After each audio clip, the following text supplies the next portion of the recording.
Tonight, we're going to turn to Capitol Hill, where lawmakers are reviewing President Obama's request to use more military force to take out ISIS targets overseas. Is this the best move, and how will it sit with the American public? Tonight, interesting debates on both Republican and Democratic sides about this. We'll talk to an expert on both defense and foreign policy about the plan and debate. Also, Democrats are saying no to New York. The 2016 Democratic National Convention will be heading to the city of brotherly love, Philadelphia. And the mayor of New York City, though, he is licking his wounds after the defeat. Why did the Dems bypass New York, especially given that it's in Hillary's backyard? Could it have anything to do with Silver's corruption controversy or the controversy surrounding the police?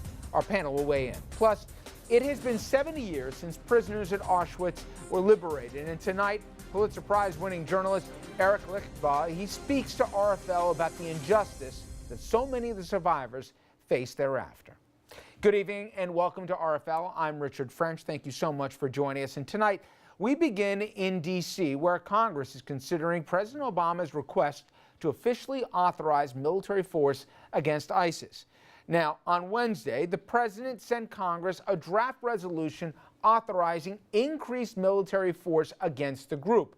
And the request, it calls for a 3-year military assault on ISIS. It would also allow limited ground troop operations as well as the flexibility for the military to confront unforeseen circumstances, which could include sending in special forces. Now, the debate on Capitol Hill, this could take months.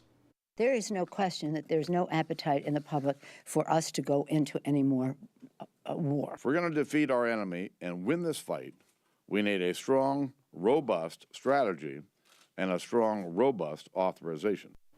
So you got Republicans on one hand saying, don't tie the president's hands, give him even more authority, and Democrats saying, time out, no more wars.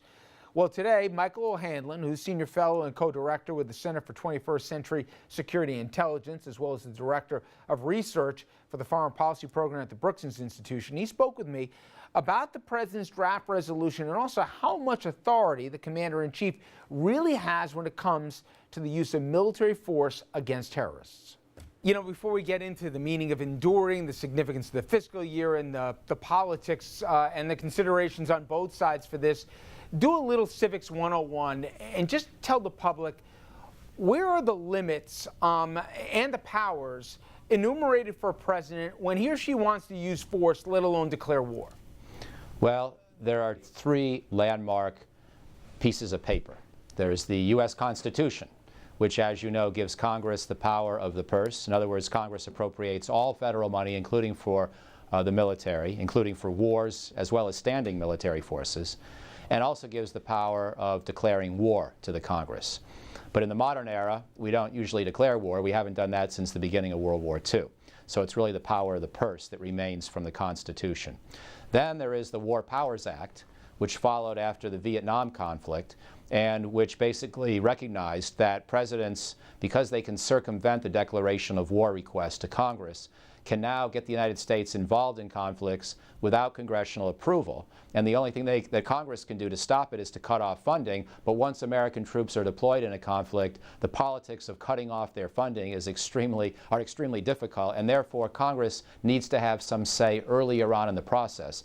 So Congress insisted that a president come to them within a couple months of starting any new military campaign for explicit permission. And then there is the 2001 authorization on the use of military force. And as you know, that followed the 9/11 attacks, and it was construed fairly broadly to basically say that any organization that was involved in those attacks or somehow complicit or associated with Al-Qaeda could be targeted wherever that threat might be present. And of course, that led to the Afghanistan operation, and it has provided the basis for U.S. military operations in Yemen and in a number of other countries throughout the broader Middle East from time to time. In regard to Iraq and the Iraq War, President Bush decided that even though that 2001 legislation, in his opinion, could be applied to Iraq, it wasn't really prudent because there was no direct evidence linking Saddam Hussein to the 9/11 attacks. As you know, we've never found any such evidence. And therefore, even though in President Bush's broader strategic view, there was a link between the threat posed by Saddam Hussein and the 9/11 attacks, he didn't think he should really apply the 2001 law. And so then he went and got a separate request. And then we bring it to present day, Michael, and the president, though not compelled to, still went to Congress to get authorization. And of course, there's politics involved in this. We'll get into a second. But why is there such a hang-up? Explain to the audience why the language, and more specifically the term enduring, means different things to different people and has primarily Democrats concerned. Well, I have to be honest with you. I find the current debate fairly pointless because, again, the main piece of legislation that is being proposed for updating and therefore for sunsetting is the 2002 congressional authorization that gave President Bush permission to go and overthrow Saddam Hussein. But Saddam Hussein is gone. And as we all know, tragically, there is now a greater al-Qaeda-related presence in Iraq now than there was in 2002.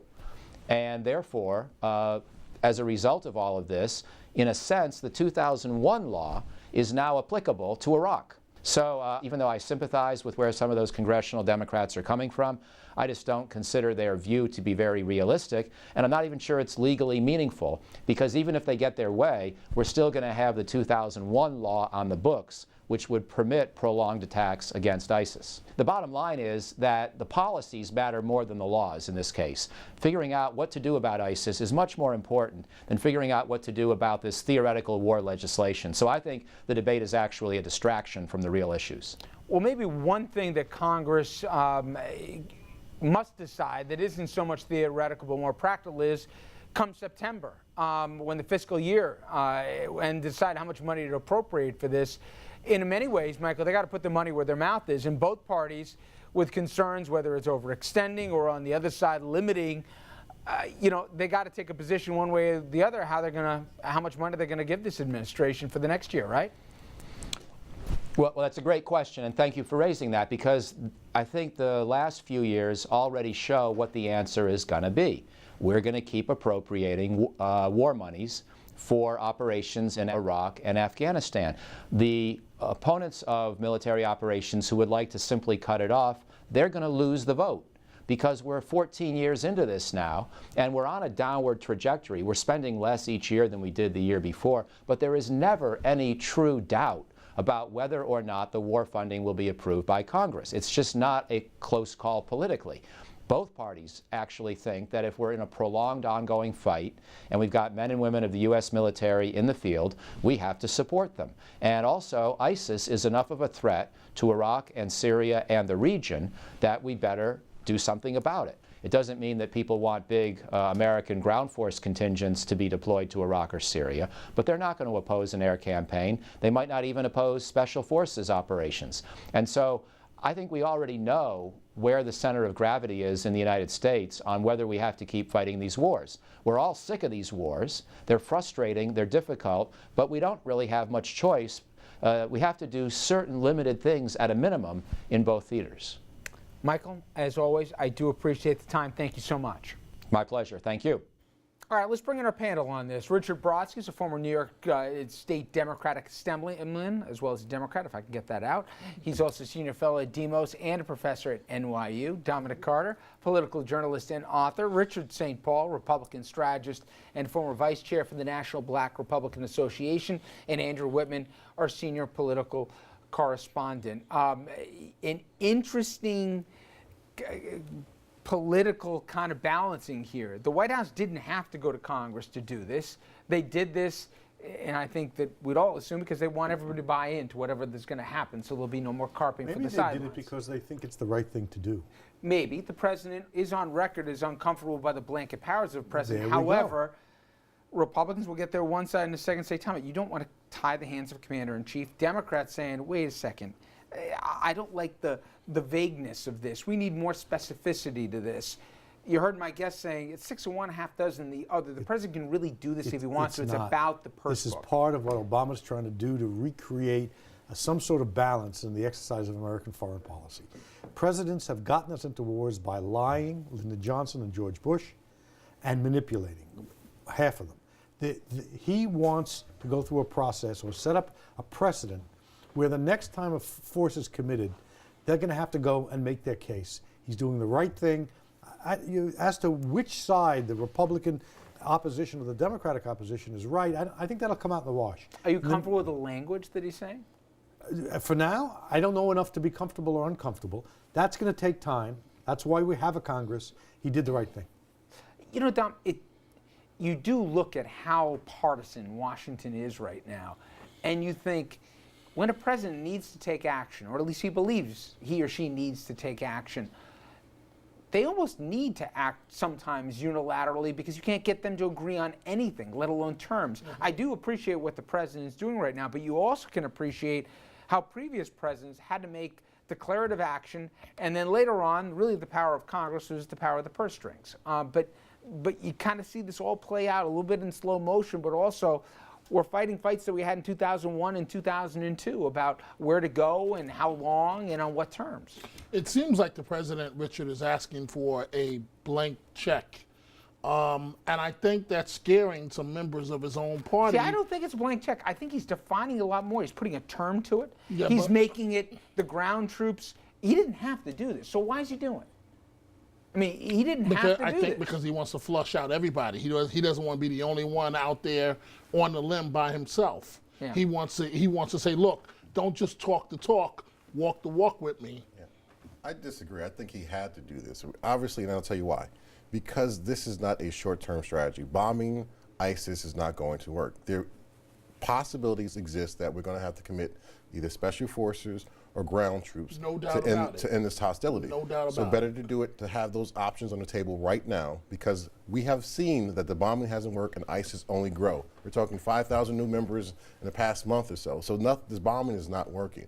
So it's better that he get the authorization that he needs now and have the ability to crush this threat either by committing ground troops or special forces, but it's best that he does now. So I think he didn't have the option to not do this. I think there's some nonsense going on every side of this. The president had the authorization already. It's still been in effect from 2001. And so he doesn't need this specific authorization. I think he's trying to get everybody to put some skin in the game so that Republicans and Democrats alike will be on record with their vote on this.